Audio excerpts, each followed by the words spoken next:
2024 के लोकसभा चुनाव बेहद नजदीक है और इन लोकसभा चुनाव से पहले चुनावी बिसात बिछा दी गई है तमाम विपक्षी दलों की तरफ से। दरअसल महागठबंधन किया जा चुका है और इस महागठबंधन का नाम इंडिया रखा गया है।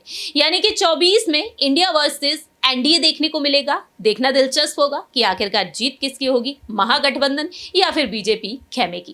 खैर ये तो वक्त के साथ साथ ही पता चलेगा, लेकिन इन रणनीतियों के बीच सवाल यहाँ पर ये खड़े होते हैं कि इस महागठबंधन से बहुजन समाज पार्टी नहीं जुड़ी है और साथ ही साथ यहाँ पर एएसपी यानी कि आजाद समाज पार्टी भी नहीं जुड़ी है। तो दलित वोट बैंक को साधने में क्या इंडिया जो महागठबंधन है वह कामयाब हो पाएगा या फिर नहीं। नमस्कार, मैं प्रांशी राठौर और आप देख रहे हैं नेक्स्ट 9 न्यूज। दरअसल आपको बता दें कि 17 और 18 जुलाई के दिन बेंगलुरु में अहम बैठक हुई। 26 राजनीतिक दल इस बैठक का हिस्सा बने। महागठबंधन पर चर्चा हुई और इस महागठबंधन का नाम रख दिया गया इंडिया। अब देखा जाए तो इस जो महागठबंधन है इंडिया, इसमें बीएसपी यानी कि बहुजन समाज पार्टी शामिल नहीं की गई। बहुजन समाज पार्टी की सुप्रीमो मायावती को न्योता तक नहीं दिया गया। लेकिन दूसरी ही तरफ भीम आर्मी के संस्थापक और आजाद समाज पार्टी के राष्ट्रीय अध्यक्ष चंद्रशेखर आजाद को भी नहीं बुलाया गया।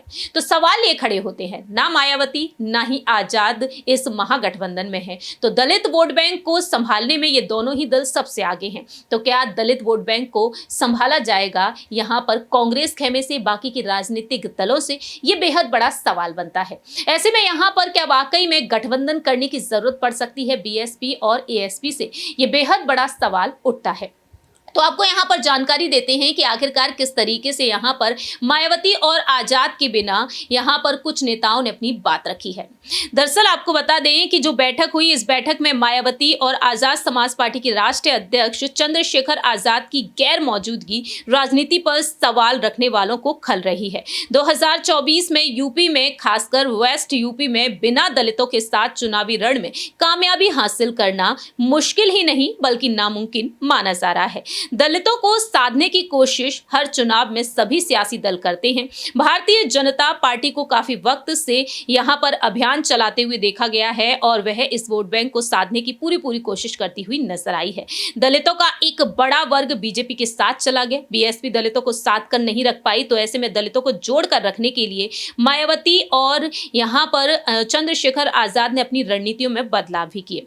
तो आजाद समाज पार्टी को रालोद नेता जयंत चौधरी ने अपने साथ मिला लिया। अब देखा जाए चंद्रशेखर आजाद और सपा रालोद का गठबंधन तो यहां पर देखने को मिला, लेकिन सवाल यहां पर ये खड़े होते हैं, क्या यहां पर इन दलित वोट बैंक को संभाला जा सकता है? तो जयंत चौधरी का कहना साफ तौर पर रहा, जब उनसे पूछा गया कि विपक्षी की एकता में बीएसपी की मायावती तो भी होना चाहिए या फिर नहीं। जवाब उनका रहा कि उनके आने से उनका खास समाज जुड़ेगा, इसमें कोई संदेह नहीं है। समावेश की कोशिश जारी रहेगी।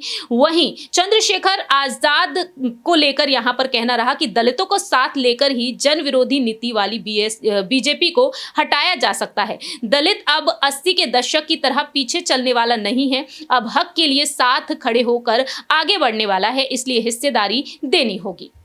तो यहाँ पर ये बातें साफ तौर पर कह दी गई हैं जयंत चौधरी की तरफ से।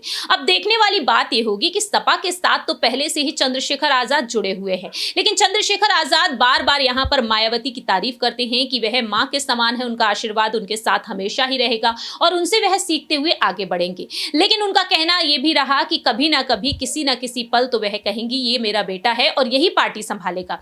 तो ऐसे में यहाँ पर बार बार यही देखा जा रहा है कि कहीं ना कहीं वह संकेत दे रहे हैं बीएसपी से जुड़ने के, गठबंधन को लेकर। ऐसे में देखने वाली बात यह होगी, क्या यहां पर एएसपी और बीएसपी का गठबंधन होता हुआ नजर आएगा या फिर नहीं, या फिर यहां पर इंडिया के साथ ये दोनों ही दल जुड़ते हुए देखे जाएंगे या फिर नहीं। बेहद बड़ा अहम सवाल बनता है, क्योंकि केंद्र और सत्ता से भारतीय जनता पार्टी को हटाने की रणनीति इन तमाम विपक्षी दलों की है। देखने वाली बात होगी कि आखिरकार एनडीए यहां पर जीत हासिल करती हुई नजर आएगी या फिर पिछड़ती हुई नजर आएगी। लेकिन आपकी क्या कुछ राय प्रतिक्रिया है? कमेंट सेक्शन में आप अपनी बात रख सकते हैं। तब तक के लिए आप देखते रहिए नेक्स्ट 9 न्यूज।